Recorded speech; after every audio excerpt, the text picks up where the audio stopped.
이제 마지막 시간입니다. 코틀린의 다양한 기능, 그러니까 others라고 되어 있는 부분이고요.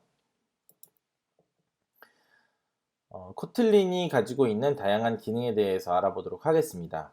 여기에서는 위임, 딜리게이션이라고 하죠. 딜리게이션, 레이지 프로퍼티, 옵저버블, 널 세이프티, 오퍼레이션 오버로딩, 그리고 인픽스, 익스텐션입니다. 코틀린의 다양한 기능과 개념에 대해서 배워보도록 하겠습니다. 첫 번째 델리게이션이에요. 이 델리게이션을 원래 이전 시간에 강의를 드리려고 하다가 다음 시간 조금 밀렸는데 델리게이션이라고 하면 위임인데요. 위임은 필요할 때마다 구현하기 힘든 번거로운 기능들을 위임을 통해서 구현하는 방식입니다. 그러니까 결국 내가 무슨 프로그램을 만들고 있는데 이 기능이 되게 자주 나와. 그러면 이 자주 나오는 기능을 계속 다시 만들기보다는 어디에 한 군데 만들어 놓고 계속 그쪽으로 호출하게 하는 거죠. 그렇게 함으로써 코드를 재사용하고 효율적으로 만들어 주는 거고요. 그래서 주로 데이터 저장이나 로그 남기는 것들을 할 때 이런 델리게이션을 많이 사용합니다. 네, 델리게이션의 예제고요. 바이 파라미터를 이용해서 바이 키워드를 이용해서 이 바 p는 스트링 문자열인데 바이 딜리게이트라는 클래스 객체를 이용해서 딜리게이션을 해줍니다. 이 딜리게이트라는 클래스가 어떻게 정의되어 있냐면 오퍼레이터 펑션 getValue 이 getValue라는 오퍼레이터를 호출했을 때 그러니까 equal이죠. equal해서 우변을 좌변에 할당하는 거 그것을 getValue라는 펑션이고요. 그게 그래서 이 getValue는 this에 대한 레퍼런스 그리고 property 그러니까 this는 실제 할당받는 녀석의 레퍼런스와 그리고 그 값 property를 받고요. 여기에는 이거는 이제 보시면 getValue 할 때 이 문자열을 수행하게 되는 겁니다. getValue 할 때 this레퍼런스에 할당된 example 객체는 property.name을 딜리게이트 클래스에 위임했습니다. 그러니까 결국 지금 얘를 호출하면 p에다가 어떤 값을 어사인하면 어떤 값을 지정하면 이 getValue 아니죠. 다시 말씀드릴게요. 이 example에 p라는 이 프로퍼티를 호출을 하면 불러오면 이 getValue가 호출이 되고요. 이 getValue에서 이 지금 문자열을 돌려주게 될 겁니다. 네. 그리고 setValue는 아까 설명을 반대로 드렸는데 이 오퍼레이터 equal 우변을 좌변에 할당하는 게 setValue죠. getValue는 이 p의 단노테이션으로 p라는 값을 호출했을 때 나오는 겁니다. 이 값을 직접 참조해서 값을 가져가려고 할 때 getValue를 호출하는 거고요. 이 equal을 통해서 값을 지정할 때는 setValue가 호출되고 이 setValue는 이 thisreference 이 실제 값, 이 p라는 값, 이 딜리게이트 객체에다가 위임해준 이 thisreference와 property 지정되는 그 property와 이 value가 실제 이게 지정되는 값이죠. 실제 지정되는 값이고 그래서 example 클래스에 생성되어 thisreference에 할당되고 value 타입의 객체가 멤버 변수 property name에 할당되었습니다. 라고 이제 만약에 이제 값을 여기다 쓸 때, p의 값에 쓸 때 이 라인을 이 문자열을 프린트하게 됩니다. 네. 그 델리게이션을 가장 많이 쓰는 경우가 프로퍼티인데요. 프로퍼티에 무언가를 값을 쓸 때 레이지 프로퍼티가 있고요.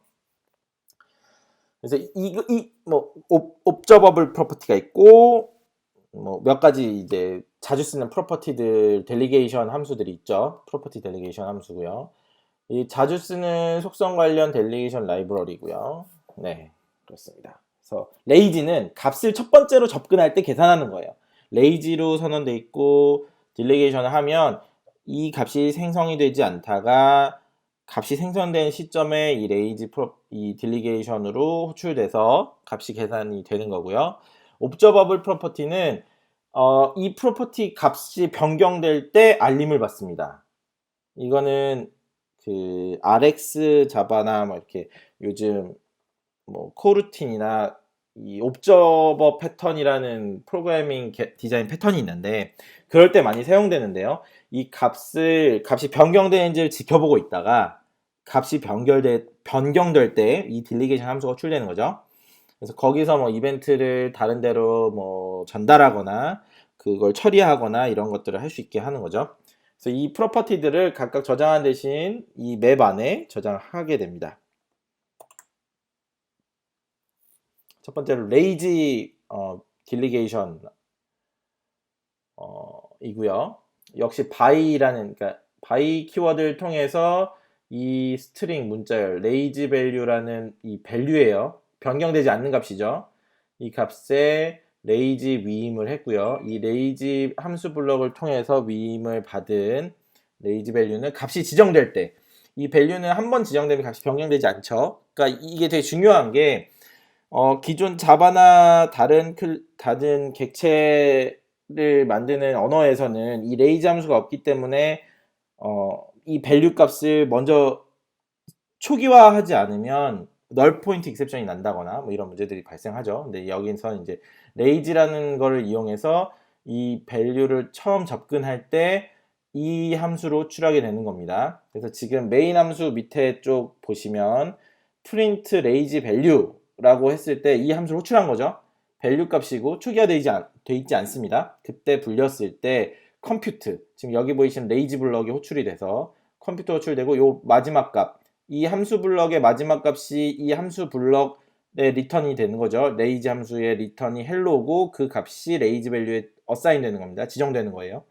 그래서 밸류를 레이지 밸류에 지정을 하고 헬로우를 레이지 밸류에 지정을 하는 함수가 호출된 거고 호출되는 걸 명시적으로 프린트한 거죠. compute. 그리고 두 번째 줄이 호출될 때는 더 이상 이 레이지 함수가 호출되지 않고 값이 변경되지 않기 때문에 레이지 밸류에 지정된 헬로 값이 출력되는 겁니다. 그래서 두 줄을 찍었지만 compute hello hello 이렇게 세 줄이 출력되게 됩니다. 이거는 synchronized라고 하는 게 뭐냐면 값으로 접근하는 거고요. 이 synchronize가 동기화되어 있기 때문에 thread safe하고 또 밸류 값이기 때문에 immutable한 값이 되는 거죠. 기본적으로 이 레이지 함수는 thread safe 모드입니다. publication이라고 하면 그러니까 이 레이지 함수가 호출될 때 synchronize 하게 해서 함수가 호출되는 거고요. 이 함수 thread safe 모드를 none으로 지정해서 할 수 있습니다. 하지만 뭐 권장되진 않겠죠. 그 다음 observable인데요. observable delegation은 지금 보시는 것처럼 by delegate observable 해서 특정 키워드 넣고 prop old new print line 해서 뭐 이렇게 함수로 호출해준 함수 블럭이고요. 지금 보시는 것처럼 이거는 베리어블이고요. 변할 수 있는 값, 뮤터블한 name 문자열 값이고요. 이름이라는 문자열 값이고 얘는 초기값 noname을 갖습니다. 이 딜리게이션 함수가 이 변수를 바라보고 있는데 초기화가 되지 않을 때는 이 딜리게이션 이 observable 함수가 noname이라는 값을 리턴해 주고요. 그래서 지금 보시는 것처럼 old new 해서 이 함수 값이 호출될 때 여기 첫 번째 줄 메인 함수의 선언부 바로 다음 줄 보시면 user.name에 first를 넣고 user.name에 second를 넣었죠. 이렇게 어사인하는 시점에 observable 값이 변경될 때 observe를 하는 거죠. 그래서 이전 값과 이후 값을 인수로 받고요. 그래서 처음에 초기 값이 없을 때는 noname이라는 디폴트 값이 old에 어사인돼서 print 라인을 할 때 noname first, 그래서 first가 지정됐고 두 번째 user.name equals second 할 때는 이 second 값으로 지정되기 전 old 값은 first고요. second이 new 값이 되는 거죠. 그래서 이 print 라인을 찍고 이 name에는 second 값이 남아있게 되겠죠. 그래서 변수 지정 직후에 호출됩니다. 이 딜리게이션 함수는 변수 지정 직후에 호출돼요. 멀티스레드 RX 프로그래밍에서 유용한 함수입니다.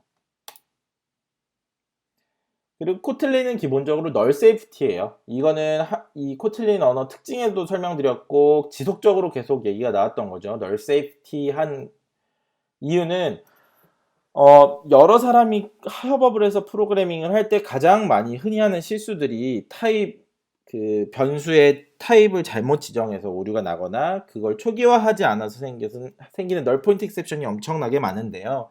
그런 것들을 언어적으로 근본적으로 그 문제를 해결하기 위해서 코틀린에서는 널러블한, 그러니까 널이 가능한 변수를 만들 때는 물음표 연산자를 써야 됐죠. 그런 식으로 명시적으로 함으로써 이 널 포인트 익셉션을 많이 발생시키지 않으려고 하는 거고요. 코틀린의 타입 시스템은 코드에서 널 참조의 위험을 제거했습니다. 지금 같은 이유로, 제가 설명드렸던 이유로 인해서 널 포인트 익셉션의 위험을 제거했고요. 하지만 그래도 널 포인트 익셉션이 발생은 합니다. 왜냐면은 이 자바와 인터오퍼레이션 상호 운영성을 보장하기 위해서죠. 그래서 다음은 코틀린 널 포인트 익셉션의 예입니다. 그래서 코틀린에서 널 포인트 익셉션이 발생하는 이유는 명시적으로 널 포인트 익셉션이라는 함수, 이 익셉션 함수를 호출을 해서 발생시킬 수도 있습니다. 근데 이걸 명시 호출하는 단정 연산자가 있는데 난널 단정 연산자인데 이 변수 뒤에 느낌표 2개를 붙이면 그 변수가 만약 널인 경우에 널 포인트 익셉션을 호출해 줍니다. 그렇게 해서 명시적으로 널 포인트 익셉션을 발생시키는 거고요. 그리고 초기화 과정에서 발생하는 널 문제도 발생할 수 있는데 생성자에서 초기화되지 않은 디스를 사용할 때 널 포인트 익셉션이 발생하고요. 이거는 기본이죠. 기초죠.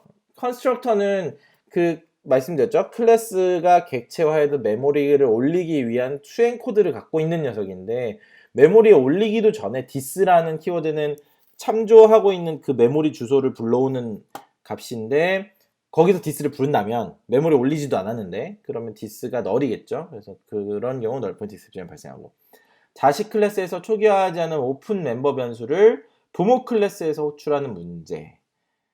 이런 거는 이제 설계상의 문제겠죠. 그러니까 이거를 상속 관계를 명확하게 설계하지 못했기 때문에 오픈 멤버 변수임에도 부모 클래스에서 그를 호출해서 초기화하려고 한다. 그거는 사실 그래서 오픈이라는 키워드를 써서 상속 관계를 명시적으로 만드는 거고요. 코틀린에서 부모 클래스에서 오픈되어 있는 거를 호출하기 위해서는 초기화가 우선 선행돼야 되겠죠. 그거는 설계의 문제라고 생각하고요. 이런 경우에 그러니까 널 포인트 익셉션이 발생하고요. 그리고 자바 코드가 코틀린에서 호출될 때, 그럴 때 지금 보시는 것처럼 뮤터블 리스트, 만약에 자바 코드가 코틀린 뮤터블 리스트 스트링을 호출한다 하면은 뮤터블 리스트 스트링 물음표라고 해서 작업을 호출해야 되고, 이 물음표를 붙이게 되면 그 후에 수행되는 코드들, 그 후에 함수 선언부에 들어가는 코드들에는 무조건 물음표가 다 붙고요. 그 물음표 키워드를 붙임으로써 널 체크를 하고 넘어가게 됩니다. 널인 경우에는 그 코드가 스킵되기도 하고 또는 다른 분기 처리를 할 수도 있고요.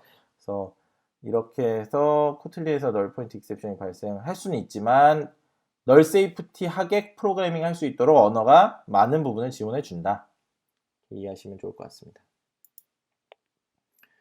다음은 연산자 오버로딩인데 많은 언어들이 연산자 오버로딩을 지원하죠. 그러니까 기존의 C나 C++ 같은 경우는 굉장히 좀 스트릭트한 문법을 가지고 있고 4층 연산이나 이 기호로 사용하는 연산자의 경우는 기본적으로 키워드로 선언되어 있기 때문에 오버라이드 하기가 어려웠는데 객체 지향 언어로 설계되어 있는 언어들 루비나 파이썬, 스위프트 이런 언어들은 기본적으로 연산자 오버로딩을 지원을 합니다. 마찬가지로 코틀린에서도 연산자 오버로딩이 가능하고요.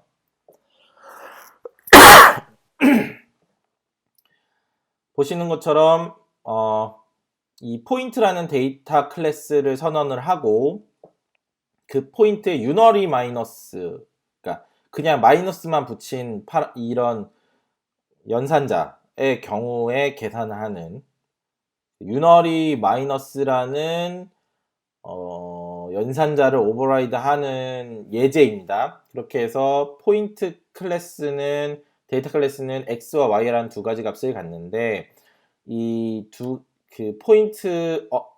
포인트라는 객체의 인스턴스의 마이너스 유너리 오퍼레이터 하나의 값이죠. 유너리 오퍼레이터. 그러니까 기본적으로 사칙연산은 플러스 마이너스 앞에 값, 뒤에 값을 더한다거나 빼거나 하는데 그냥 값 하나에 앞에 마이너스를 붙이면 음수로 전환을 해주죠.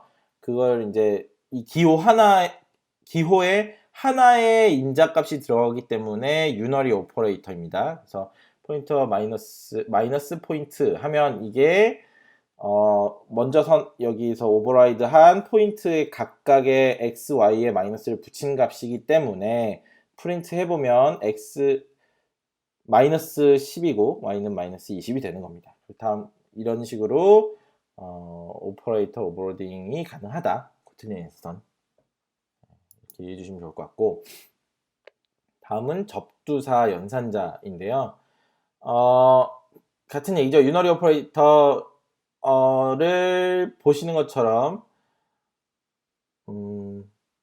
코틀린에서는 이렇게 표현식으로 나타낼 수 있는데 a라는 값에 앞에 플러스 연산자 이 기호를 넣었는데 이게 실제로 컴파일 시에 수행되는 실행함수는 유너리 플러스라는 함수로 변환이 되는 겁니다. 그렇게 해서 오퍼레이터 변경자를 찾을 때는 요 함수를 찾아서 유너리 플러스 또는 유너리 마이너스, 뭐 플러스 마이너스 뭐 이런 것들 호출할 수 있고요. 이런 것들을 오버라이드 할 때 실행함수를 직접 찾아서 오버라이드 하면 됩니다. 그래서 함수가 없거나 모호한 경우는 컴파일 오류가 나고요. 함수가 존재하고 그 리턴 타입이 t라면, 이 제네릭한 타입 파라미터라면 표현식 a 플러스 a는 타입 t가 되는 겁니다. 그러니까 t 타입의 이 오퍼레이션은 t 타입의 리턴 값을 갖습니다. 네. 이상으로 코틀린의 다양한 기능 마치고 실습해 보도록 하겠습니다.